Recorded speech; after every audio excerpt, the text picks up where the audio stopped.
Olá, cafeinados leitores, meu nome é Andrés Garbi e você está no Leia Comigo. Hoje vou compartilhar com vocês as minhas marcações e anotações do livro Uma História da Leitura, de Alberto Manguel.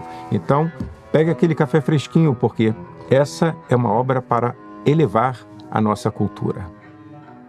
No capítulo intitulado Primórdios, Manguel nos conduz às origens ancestrais dos livros, traçando seu início até a antiga Mesopotâmia. Lá por volta do 4º milênio a.C., a inovadora prática da escrita começou a emergir, largamente impulsionada por demandas comerciais, alterando fundamentalmente a comunicação humana. Este avanço não apenas estabeleceu a figura do escritor, mas também moldou o papel do leitor no tecido social. Manguel ressalta, assim, a influência dos escribas mesopotâmicos nessa transição, porque estes elevaram os pilares essenciais da literatura, da comunicação e do pensamento religioso, instituindo simultaneamente um sistema educacional rigoroso e estruturado. Nesse sistema, os estudantes eram meticulosamente treinados em escrita, religião, história e matemática, seguindo padrões exigentes e uma disciplina inabalável. A formação se iniciava com a maestria da arte da escrita. No que começou com esboços rudimentares, surgiu assim a escrita cuneiforme, um conjunto simbólico mais elaborado que capturava objetos, ideias e as suas sutilezas.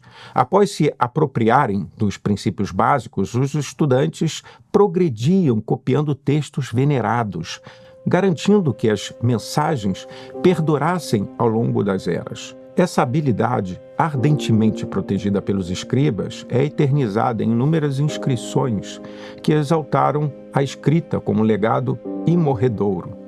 No capítulo Livro da Memória, nosso autor examina a evolução da relação entre humanidade e informação. Ele traça uma narrativa cativante que percorre a complexa interação dessa relação ao longo da história. Em Atenas Antiga, Manguel destaca Sócrates, que valorizava a memória e o diálogo acima dos registros escritos. Para Sócrates, embora os livros tivessem seu valor, eles jamais poderiam substituir a verdadeira essência de internalizar e debater ideias através do diálogo. A história avança e, com a chegada da Idade Moderna, presenciamos uma transformação marcante. A revolução da imprensa por Gutenberg no século XV.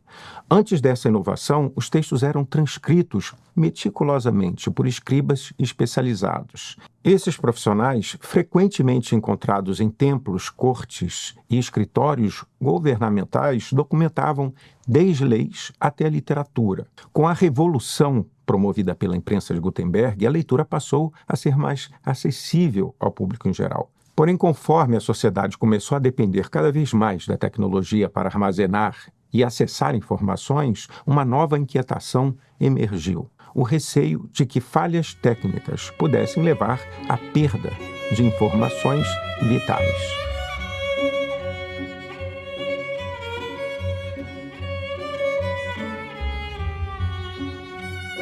No capítulo Leitura de Imagens, Manguel nos convida a uma jornada além das palavras, explorando como as imagens são interpretadas ao longo da história. Ele inicia sua exploração nas cavernas, onde os desenhos dos nossos ancestrais contavam histórias, registravam experiências e expressavam crenças. Para Manguel, esses desenhos são uma das primeiras formas de texto, exigindo do observador a habilidade de ler e interpretar.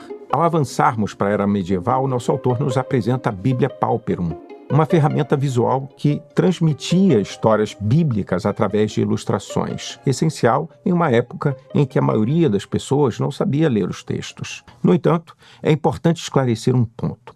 A expressão Bíblia Pauperum, ou Bíblia dos Pobres, não se dirigia diretamente aos economicamente desfavorecidos, mas sim àqueles que não sabiam ler em latim.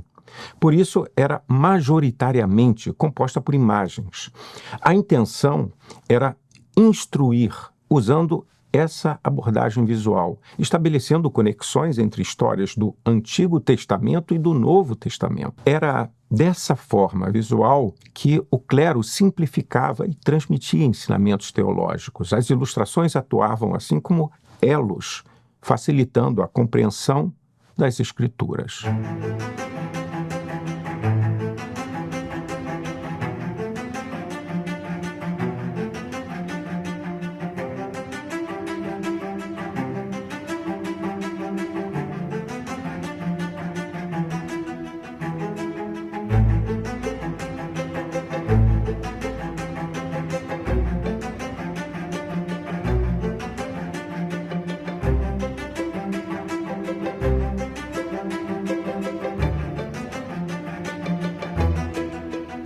No capítulo Leitor Simbólico, Mangel nos conduz através de uma fascinante exploração da evolução das imagens religiosas e de como elas refletem as mudanças na sociedade. Porque essa decisão não apenas marcou uma significativa reorientação nas práticas religiosas dos francos, mas também redirecionou o foco de veneração de diversas divindades germânicas para o monoteísmo cristão. O intrigante é que São Paulo, em suas epístolas, retrata Cristo como a sabedoria de Deus, introduzindo uma perspectiva masculina que contrasta com representações femininas da sabedoria encontradas em outras tradições. Com isso, Mangel direciona nossa atenção para a Basílica Santa Sofia, porque o interessante é a ausência nos retratos da Virgem Maria da presença de um livro, mesmo sendo ela marcante na imagem da Santa Sabedoria. Essa mudança de representação carrega, assim, profundas implicações culturais e teleológicas. No Antigo Testamento, livros como Provérbios e Sabedoria retratam frequentemente a figura da sabedoria em termos femininos. Contudo, se vocês observarem o Novo Testamento, especialmente nas palavras de São Paulo, ele coloca Cristo no cerne dessa representação, surgindo assim uma reconfiguração teológica. Ao mergulhar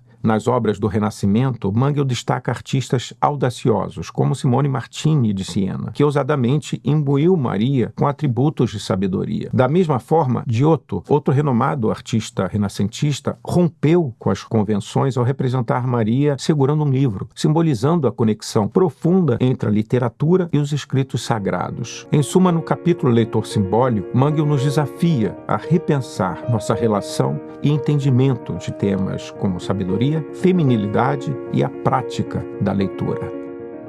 No capítulo A Leitura do Futuro, Mangel entrelaça uma narrativa que percorre a história, mitologia e a maneira como interpretamos os textos.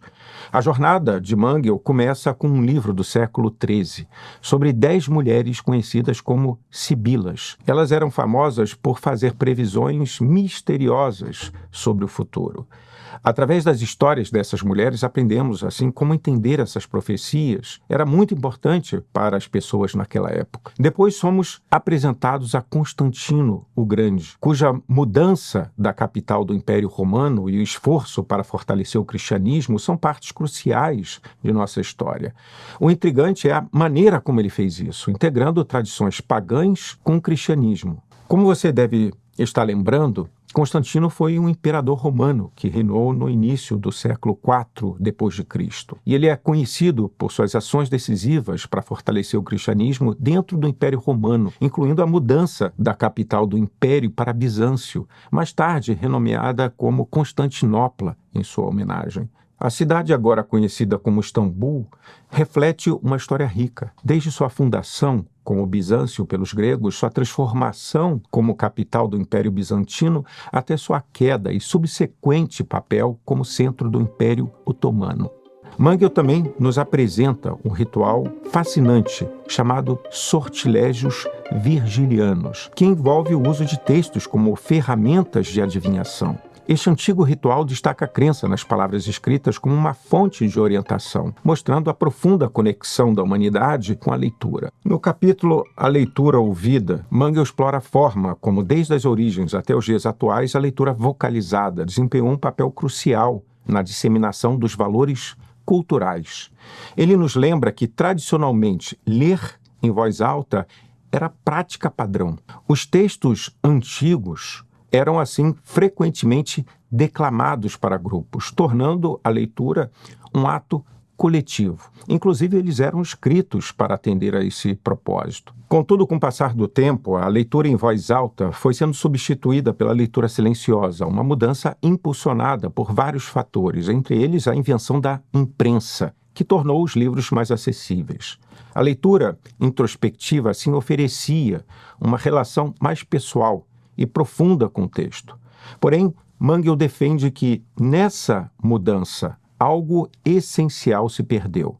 A musicalidade das palavras, o ritmo da linguagem e a força unificadora da leitura coletiva.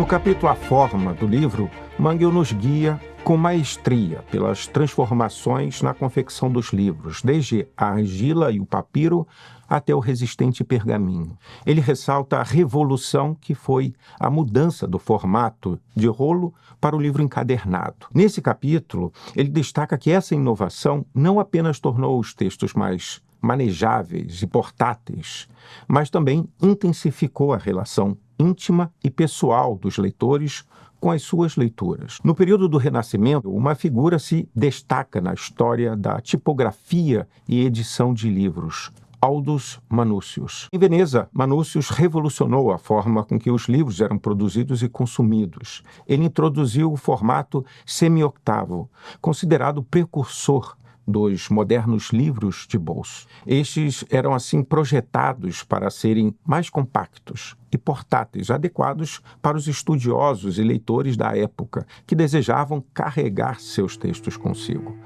Essas mudanças refletiam as rápidas transformações socioeconômicas e tecnológicas da época, culminando na produção em massa dos livros. Já no século XX, a ideia de Manutius de criar livros mais portáteis encontrou um fôlego com a ampla disseminação dos livros de bolso, tendo como ícone a contribuição da editora Penguin, fundada por Allen Lane. Esses livros compactos e acessíveis não apenas tornaram a leitura mais acessível para o público em geral, mas também redefiniram nossa relação com ela. Ao finalizar sua análise, Mangel reflete sobre a constante evolução do meio literário e argumenta que, apesar das inovações culturais, os desejos fundamentais dos leitores se mantêm consistentes ao longo dos séculos: buscar acesso à informação e promover a disseminação do conhecimento.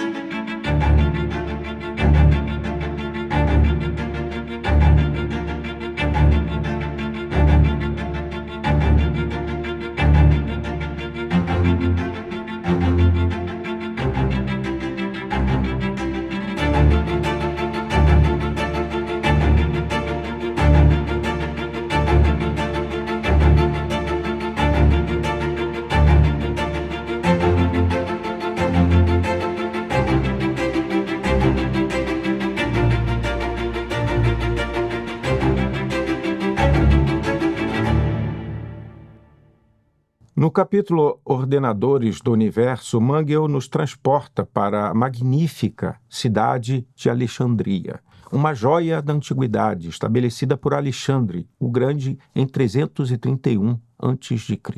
Para ele, Alexandria transcende sua identidade de cidade, representando um símbolo do profundo amor pela escrita.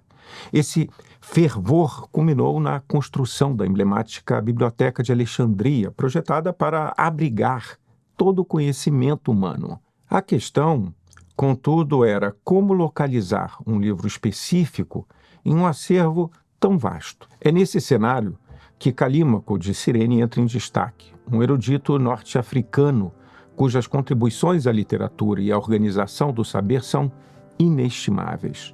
Calímaco, ele organizava, agrupando as obras por temas e as estruturava assim alfabeticamente, em uma abordagem inovadora para a época, que lançou as bases para os métodos modernos de organização em bibliotecas. No capítulo Roubo de Livros, Mangel mergulha na antiga tentação de possuir um livro, particularmente aqueles que são raros ou exclusivos. Ele desvenda a intensa relação entre os leitores e os seus livros.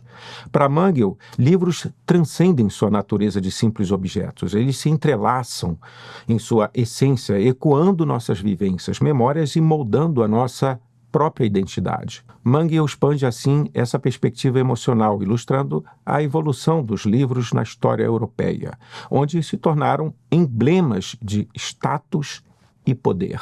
No século XVIII, por exemplo, uma biblioteca pessoal era sinônimo de requinte e prestígio. No entanto, essa percepção se transformou com a Revolução Francesa, democratizando o acesso aos livros não apenas para a elite, mas também para a crescente classe média. Além de ponderar sobre o valor emocional dos livros, Mangel destaca nesse capítulo a importância que possuem como objetos físicos e como símbolos culturais. Ele narra como, durante a Revolução Francesa, bibliotecas foram desmontadas e seus acervos liquidados. A culminância do capítulo é o relato sobre Guglielmo Timoleone, conde Libri Carucci della Sommaia, notório matemático e historiador fiorentino. Após ser nomeado para cargos renomados na academia, ele enfrentou acusações de apropriação de livros e manuscritos de bibliotecas públicas.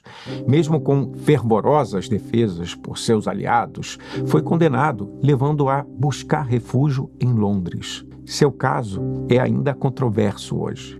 E chegamos ao capítulo Leituras Proibidas, e nele Mangel aborda o poder simbólico da alfabetização como uma chave para autonomia e poder individual. Uma parte de sua narrativa emblemática é a relação da Igreja Católica com seu Índice de Livros Proibidos, uma compilação de obras vistas como ameaça à fé e à moral cristã. Para Mangel, o Index, como era conhecido, evidencia o anseio da Igreja em direcionar o pensamento e as crenças religiosas ao longo dos séculos.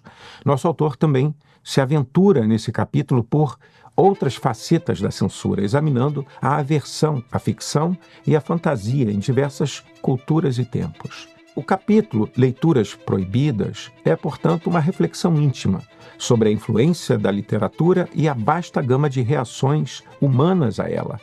Ele aborda questões de controle, temor, moralidade e a constante tensão entre a liberdade de expressão e os esforços para restringi-la. Mangel conclui o capítulo ressaltando que os livros possuem a capacidade de desafiar convenções estabelecidas, o que explica o contínuo ímpeto político de definir e delimitar o que é escrito e lido.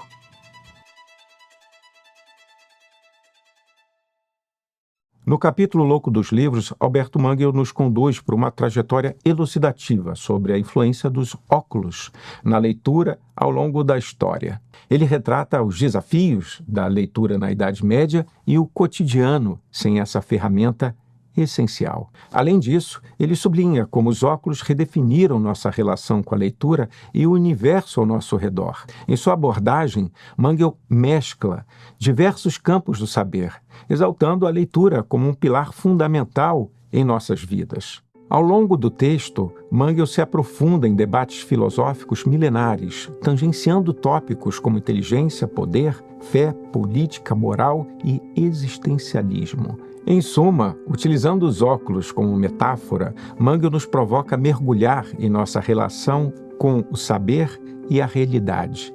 Ele nos incita a ponderar sobre nossa percepção do mundo, incentivando uma introspecção sobre nosso vínculo com a leitura, o conhecimento e, fundamentalmente, nosso próprio ser. E chegou o momento de descobrirmos quem será o sortudo a receber a história da leitura de Alberto Mangel em casa. Para concorrer, basta se inscrever e deixar um comentário ou compartilhar um vídeo do canal. E o sorteado foi Fernanda Lemos.